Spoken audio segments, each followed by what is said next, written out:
ఫలితాలు ప్రజలకు అందుబాటులో ఉన్నాయి. నివేదిక ఇప్పుడు ప్రజలకు అందుబాటులో ఉంది.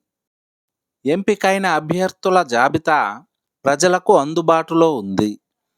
ఇలాంటి వాక్యాలను ఇంగ్లీష్లో ఎలా చెప్పాలో ఇప్పుడు చూద్దాం. దీనికి గాను మనం ఇన్ ద పబ్లిక్ డొమైన్ను ఉపయోగిస్తాం. ఇన్ ద పబ్లిక్ డొమైన్ అంటే ప్రజలకు అందుబాటులో ఉండడం లేదా అందరూ స్వేచ్ఛగా ఉపయోగించుకునేలా ఉండడం. ఫలితాలు ప్రజలకు అందుబాటులో ఉన్నాయి.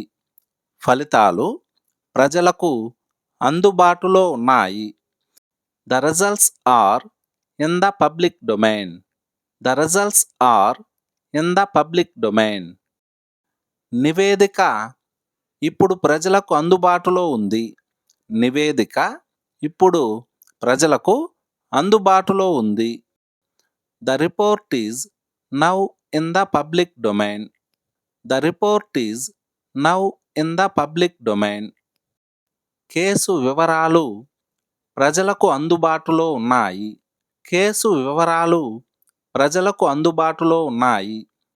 The details of the case are in the public domain. The details of the case are in the public domain. ఎంపికైన అభ్యర్థుల జాబితా ప్రజలకు అందుబాటులో ఉంది. ఎంపికైన అభ్యర్థుల జాబితా ప్రజలకు అందుబాటులో ఉంది.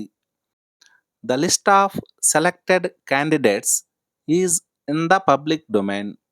The list of selected candidates is in the public domain. సమావేశం వివరాలు ప్రజలకు అందుబాటులో ఉన్నాయి. సమావేశం వివరాలు ప్రజలకు అందుబాటులో ఉన్నాయి. దీన్ని ఇంగ్లీష్లో ఎలా చెప్పాలో కామెంట్ సెక్షన్లో కామెంట్ చేయండి.